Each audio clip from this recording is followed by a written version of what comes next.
Hey everyone, and welcome to the channel. Today we're going to be reviewing the S.H.Figuarts Super Saiyan Vegeta Awakened Super Saiyan Blood.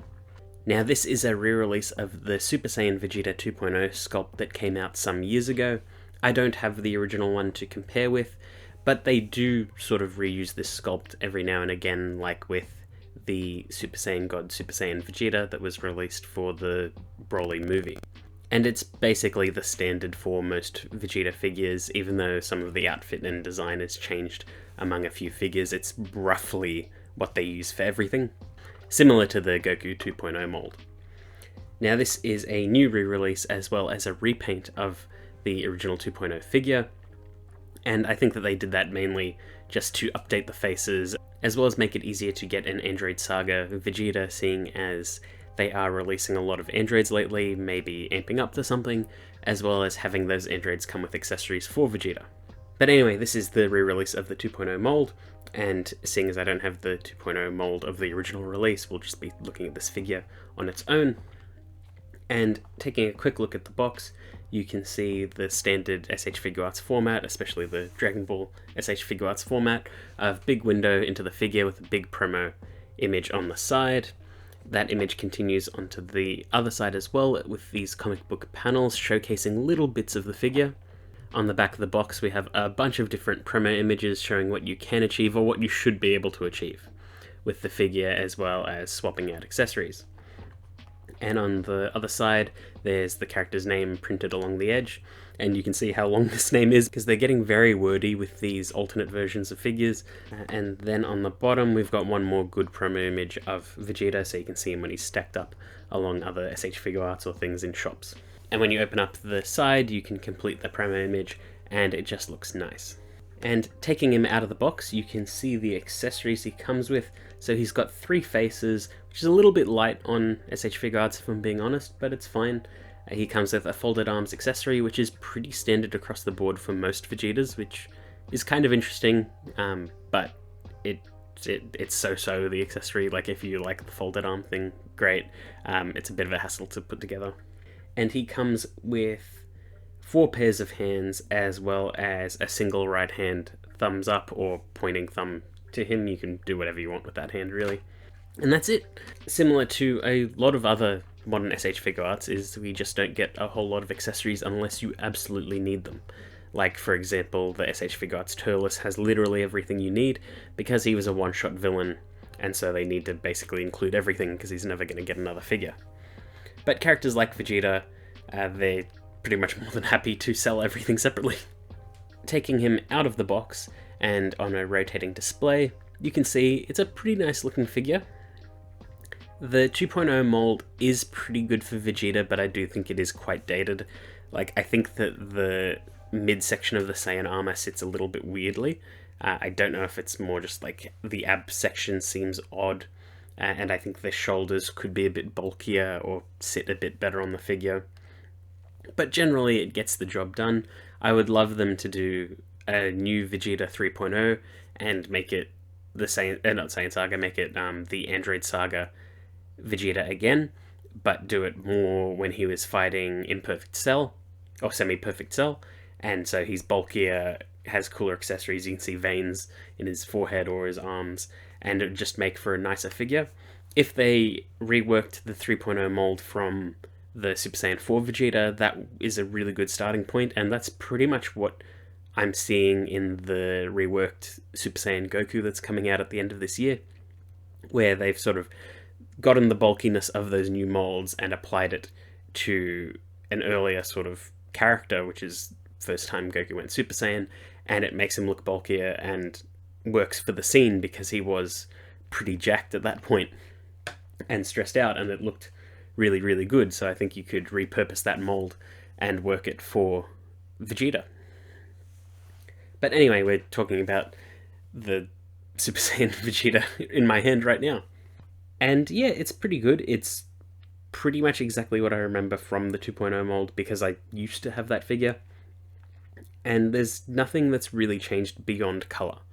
And I believe that the blue is a bit deeper this time. I think it was brighter in the original release, as well as the white being more of a like pure white, whereas this is slightly more off-white, and just little bits and bobs like all the paint of the actual Saiyan armor.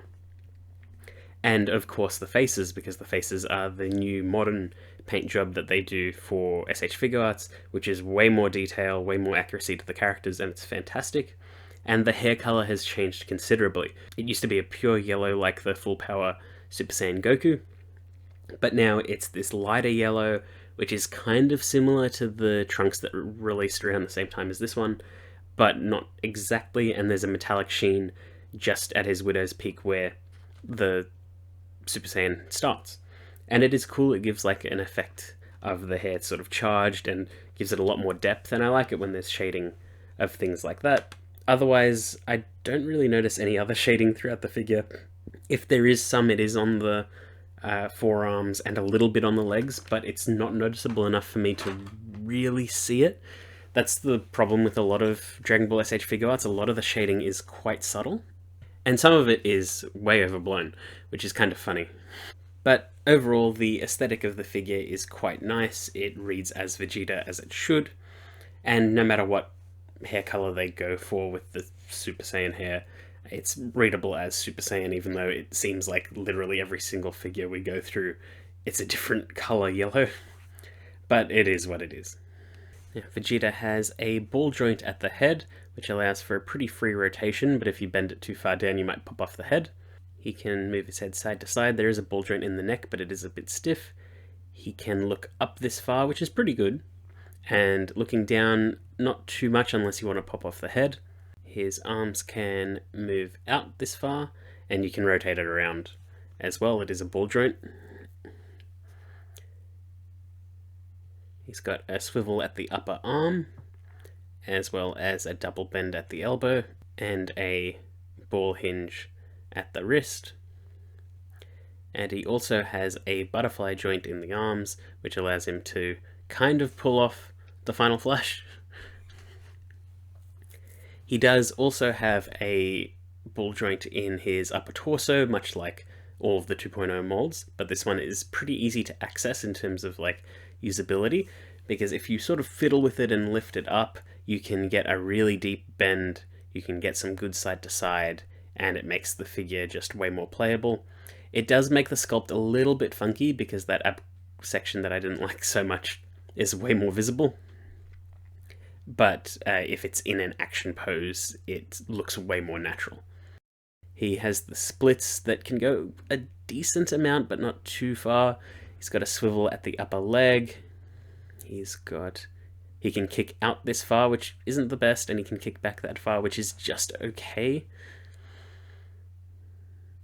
And it's a bit annoying because in the promo images they showed that he could achieve a really, really high kick, but it's more sort of photo trickery, because you sort of kick as far up as you can, kick back as far as you can with the other leg, engage that chest ab crunch like I said, and sort of bend him around and twist him to sort of imitate a high kick.